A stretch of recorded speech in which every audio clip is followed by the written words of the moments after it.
We were segregated and poor. As a child, I didn't see it. We lived in unmeasured beauty and deceptive dangers, and as a child, I felt it as awkward mystery, frightened wonder, and common magic. Where do these feelings and flow of mystery, wonder, and magic come from? From storytellers, witches, and magicians, daughters of Forest, Mississippi, the sharecroppers, head cheesemaker, butter churners, and fish catchers. With Jim Crow flying unnoticed behind her, this storyteller drove far north into eastern Washington to a place called the Area. After years of tumbleweeds and dust devils along the east side of the rail tracks, she received notice her silent wish was granted. A little girl born in secrets and scheduled for abandonment would become her apprentice. And the lessons began. I don't know how old I am. Your mama could be 35 or 55. Don't matter to me as long as I'm living. Can get some night crawlers, my pole, and sit by a river. Any old hole of water with some fish in it. And her cigarettes. Stories and magic come from fire, smoke, and water. For words to be believed, they must be felt. And along the banks of the Snake and Columbia rivers, Casey's Pond and the Boo Boo Hole, because that's where a man named Boo Boo drowned. And the invisible radiation seeping from the area. Here, where beauty and danger commingled, smoking Rosetta gave fishing lessons. The art of conversation while waiting. Leisure in the guise of a well-fought and caught dinner. And the joy of the struggle to reel in from below while guessing on the banks what might be at the end of the line. I don't eat sturgeon. That's a ugly fish. Mama don't eat ugly. Bluegills and sun perch, now that's a pretty fish and good eating. But this little one here we got hooked, we gonna let it go. Send it back to the river to grow. Who knows? We might hook it again when it's grown. Then we can look into each other's eyes and holler, remember us? Yes, remember us. We lived here.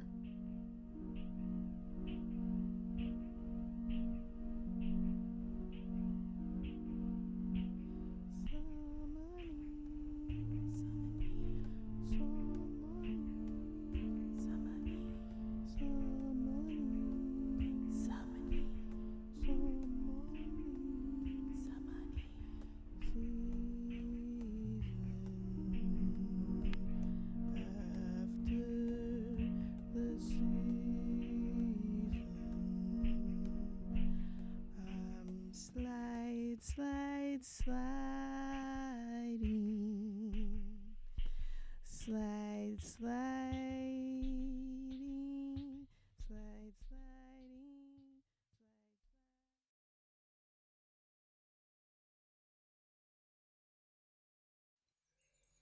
I am not at home in the forest.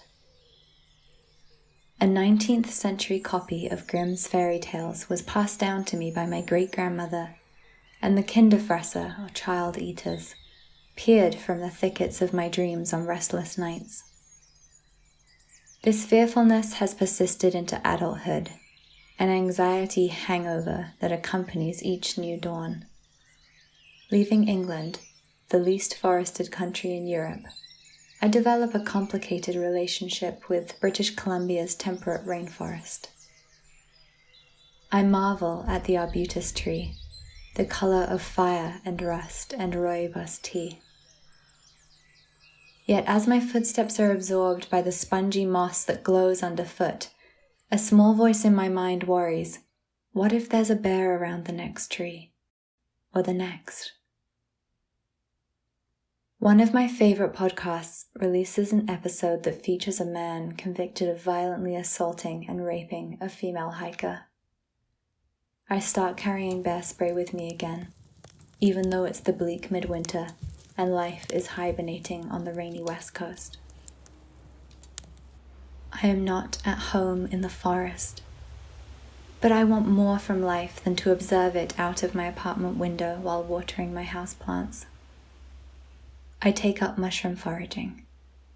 Engrossed in the damp earth, my mind is quieter. I dance the mushroom stumble, tripping over complex root networks, visualizing the miles of mycelium entangled beneath my feet. I feel more connected to this land. There is a small island in a river, shaped by a flood, or was it a giant's palm? I'm unclear.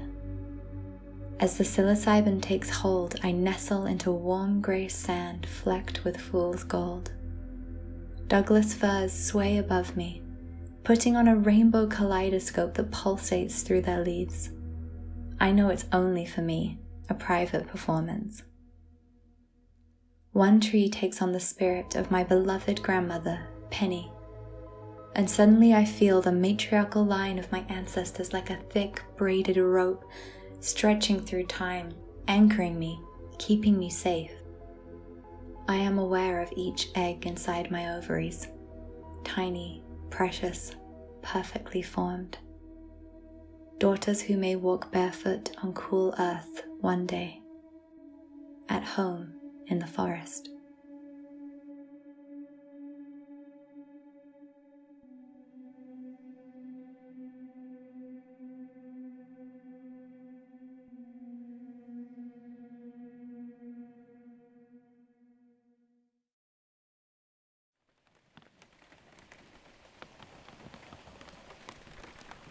On a summer visit to my hometown of Bogota, I convinced my tia Esperanza to take us on a road trip to Suezca, a small town about an hour's drive away.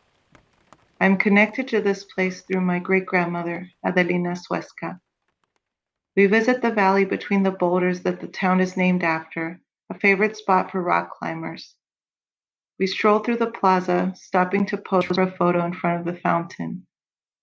I asked my tia if we can visit Laguna de Suezca, a rain-fed mountain lake on the outskirts of town. Such lakes are sacred to the Muisca people. Many are protected areas within Colombia's national park system, but Laguna de Suezca is not. We drive down a winding road leading away from town in search of the lake. It looks more like a big puddle, my tia remarks upon seeing its diminished size, ravaged by years of drought.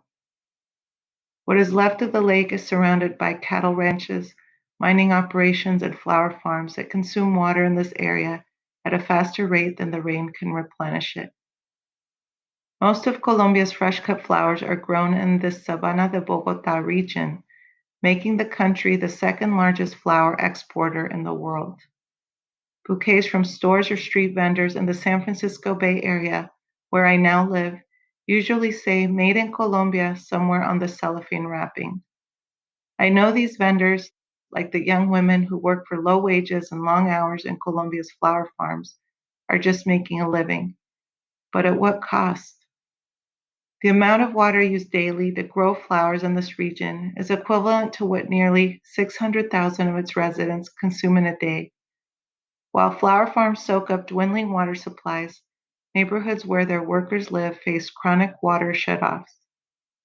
Pesticides and fertilizers put workers at risk of reproductive illness and cancer. Their residues also affect the health of plants, fish, and migratory birds. Workers toil for up to 20 hours a day for piecemeal wages during peak harvest times leading up to Valentine's Day and Mother's Day in the U.S.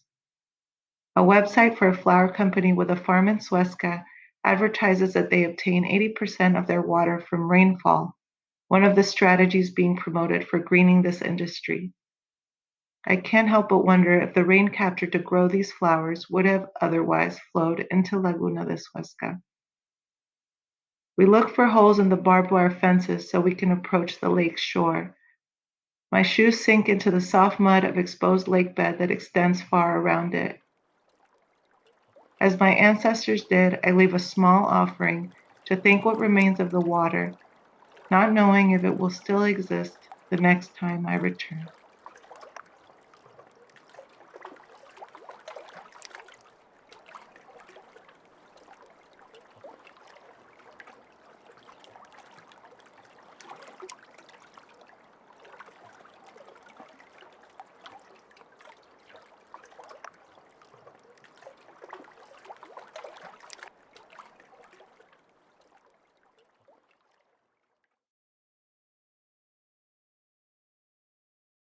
I've been digitizing old home movies, transforming the box of VHS tapes sitting at the back of my closet into electronic files that I can email family members and back up to the cloud. One video is from a childhood trip to Starved Rock State Park, a series of canyons, waterfalls, and hiking trails located a few hours southwest of Chicago. My brother and I, me about 6 years old, him about 8, scramble up and down rocky inclines, jump from rock to rock across creeks and streams, while our parents slowly follow, Dad always the one filming. Illinois isn't known for its canyons or waterfalls, so there's something shocking about the topography of this tape. The amount of verticality takes me by surprise. The name Starved Rock supposedly comes from a Native American legend. In the 1760s, the Ottawa chief Pontiac was murdered by a warrior from Illinois Confederation. During one of the battles that followed, a band of Illinois came under attack and sought refuge atop a 125-foot sandstone butte. Enemies surrounded them, laying siege until the group of Illinois starved to death. Hence the name, Starved Rock. Of course, that story leaves out the part about settlers pushing west across North America, forcing more and more tribes into less and less space and more conflict. Watching these old videos gives a feeling of constancy that I know is an illusion. I see a younger me, still decades away from my gender transition, looking up to my brother. My younger dad, still years away from divorcing my mom, looking up at her through the camera lens. My younger mom making leaps and jumps that 30 years later would be dangerous for her to try. Meanwhile, the climate crisis brings changing weather, impacting the plants and animals that call Starved Rock home. The canyons themselves, which have stood for tens of thousands of years, aren't permanent. They were carved by floods from melting and receding glaciers, and who knows, the canyons may someday disappear. Even the name Starved Rock is questionable, as there's limited historical evidence for the story that gives the area its name. But I rewind and watch the videos again anyway, despite, or perhaps because, I know ultimately that everything is impermanent.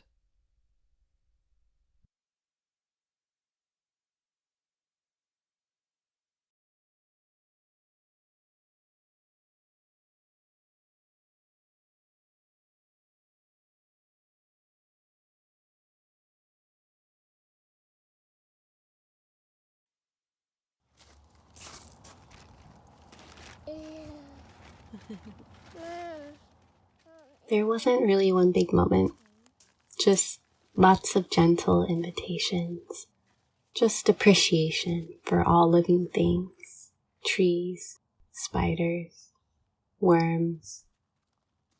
There wasn't ever pressure, but after 2 decades and 2 children, I moved back to my hometown. And the other day, I joined my mother in her vegetable garden. She was speaking about current events, truths about family, truths about this nation, asking questions up into the air, venting frustrations, letting them compost into the soil, turning them in with her hands. I felt how her voice had been silenced, her wisdom not seen.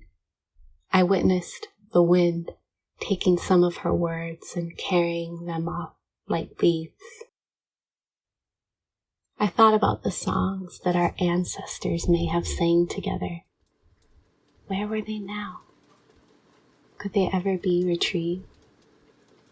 I thought about the great-great-great-grandmothers, uprooted from homelands, disconnected from the traditions they were once trusted to carry, pulled from the centers of communities into more socially isolated, pushed aside places in the name of progress. What is true progress? To feed and nurture your children well? To feed and nurture all the world's children well? These questions rise up into the skies, but mothers do not drive how progress is defined. We, being the descendants of colonizers, here growing sweet berries on stolen land, offering these questions up into the prayers of many other mothers, and circling earth and back to this breeze on our knees in my mother's garden. How do I put sound to a song that blows through me when my hands and bare feet touch the earth? When I stir a pot and sense that this act connects me back for centuries, with steam steadily carrying this story.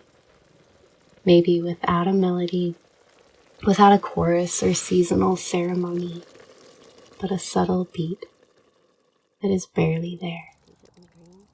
A whispering of the wind that invites me to move, to dance, to plant seeds.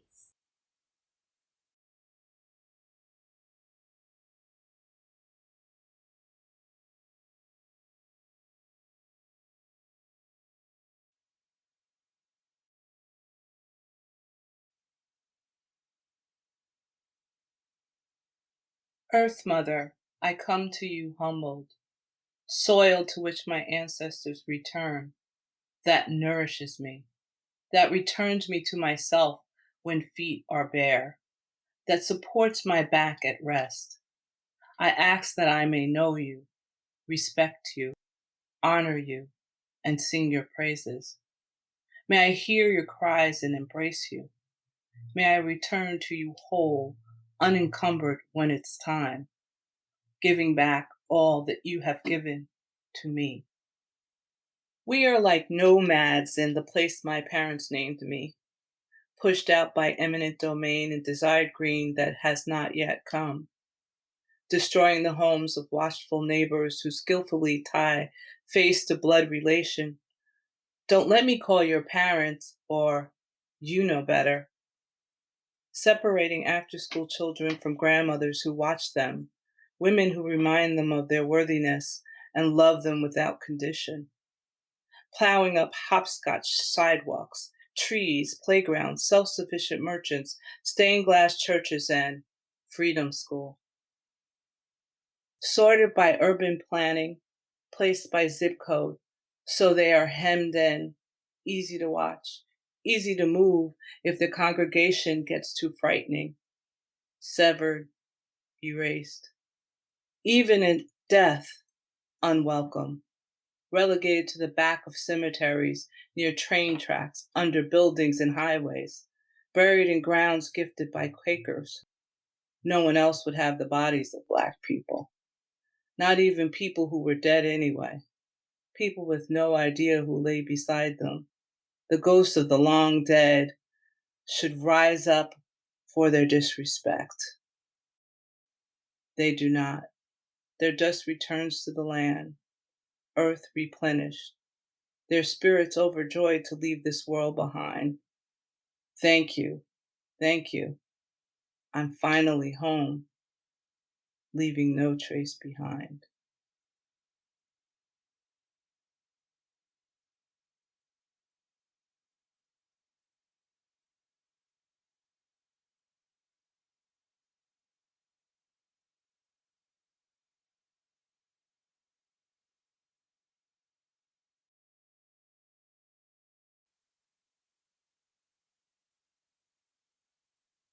It happened on an afternoon in September. On a bike ride through the Eastern Sierra, covering over 100 miles. I was leaving the most remote part of the course and stopped to see if my flip phone had a signal. I wanted to call my husband to tell him where I was because it had been hours since I last spoke with him. I stopped my bike on a remote road and reached for my phone. But then I froze. I became distracted and startled. What startled me was silence. Highway 395 was too far away, so I couldn't hear any cars. There wasn't a breeze, so I didn't hear the air. There wasn't any insect activity, so there were no buzzing sounds. There wasn't a cyclist in sight, so there were no sounds of pedaling and heavy breathing. I didn't even hear myself. I knew this was a once-in-a-lifetime moment. I was experiencing genuine silence. I made my phone call, put my phone away, and then stood still. I stopped moving and breathed cautiously so I wouldn't hear myself inhale and exhale. I absorbed as much of the moment as I could before moving even 1 millimeter. When I felt I captured enough to carry this moment with me through the rest of my life, my mind returned to the ride and the miles still ahead of me. This wasn't just a quiet moment in the Sierras. It was pure silence. Something that only the earth experiences. It was the loudest silence I have ever heard.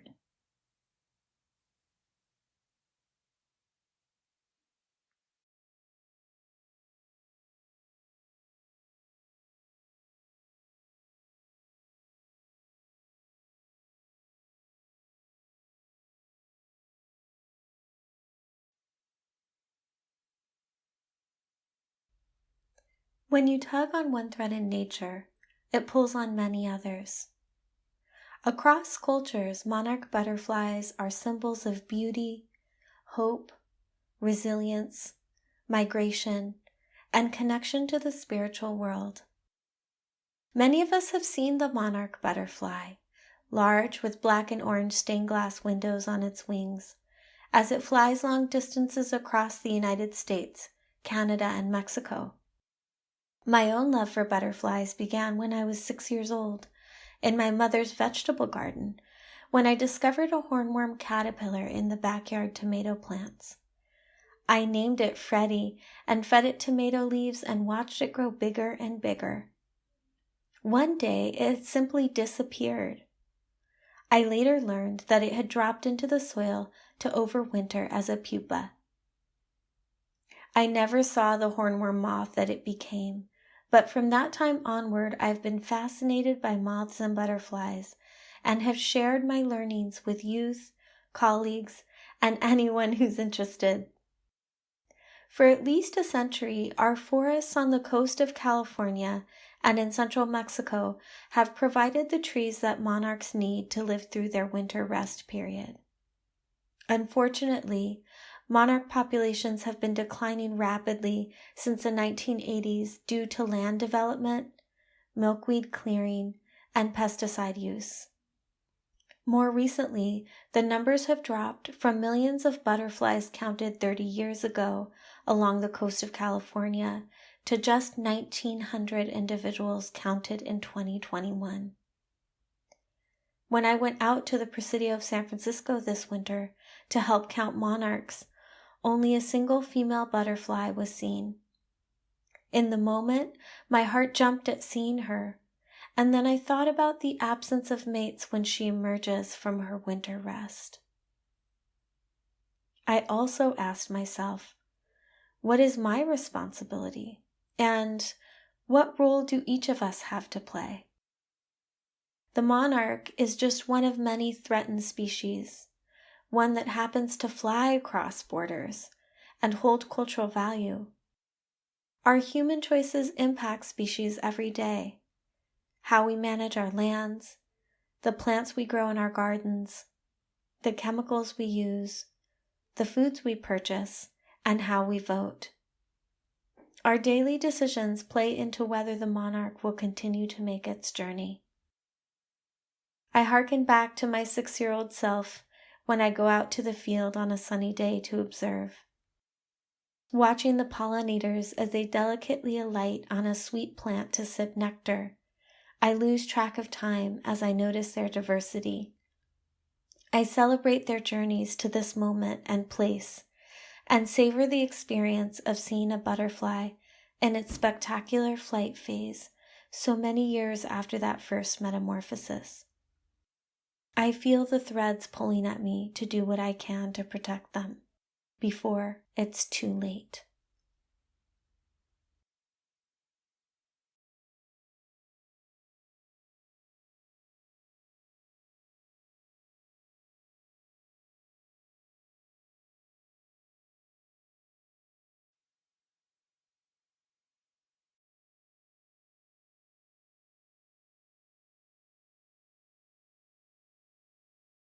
There's mint in my water and soil under my nails. A rotting rosebush sits on my living room floor, and I'm trying to urge it back to life. Excess water, I read somewhere, is the greatest threat to indoor plants. A budding, bright green shoot gives me hope that this story isn't over yet. The auto playlist on Spotify is playing Agua, Water by Valeria Castro. And as I dig my hands into the pot, a teaching from the Navajo comes up on my Instagram feed. It says, "Tell your children that the soil holds the ashes of their grandparents, that the earth is full of the lives of our ancestors, that the earth is sacred." Synchronicity happens every time I open my heart and follow my path. The magic of small miracles happening all around, like butterflies fluttering just within reach. I remember the blue-winged mariposa landing on my right ring finger at a butterfly farm in Costa Rica and staying there for what seemed like an eternity. The baby spider with a smiley face falling right on my bosom while I sat under a tree. The tiny ant passing by as I bit into a chunk of sweet scented papaya, inspiring me to write my first children's book. The bold cricket jumping right up to my feet at the Hindu temple in Maputo. The utter ecstasy of lying down on the grass, arms stretched out, gazing at the clouds hovering in the sky above. The simple wonder of watching freshly hatched turtles as they found their way back home to the ocean at a beach in Oman. I also know what it feels like to shut down and disconnect. Much like the rosebush, I have found myself in dark, sodden soil, drowning in the murky waters of my own ego. But when the end seemed near, out came a budding green shoot. Such is nature's sacred cycle. This story isn't over yet.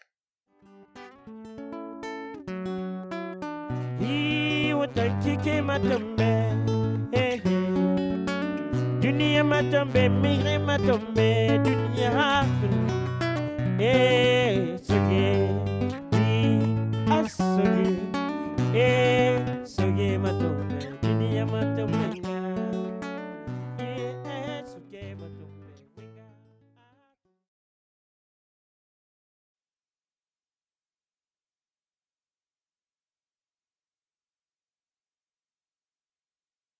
It was a Saturday. We got up early to make the low tide. Cereal for you, coffee and eggs for me and Baba, clothes and boots on.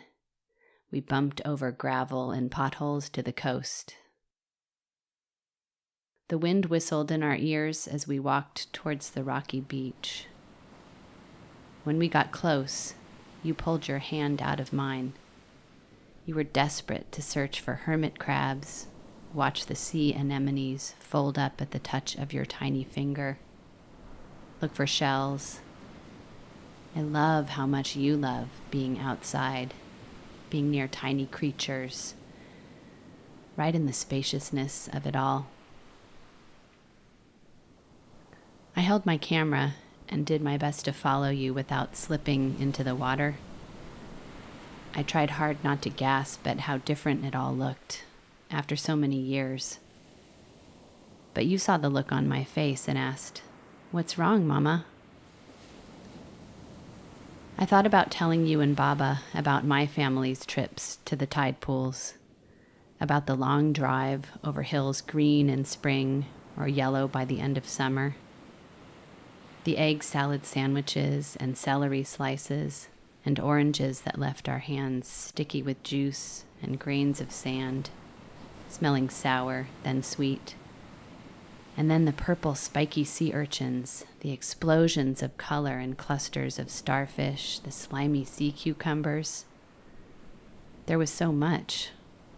Where did it all go? Then the foam and crash of the waves breaking over the edge of the rocks caught your eyes and ears, and you were off. Before I could figure out exactly what to say. About change, about what we're doing to our world, about why my memory is so far from the memories you were making that day.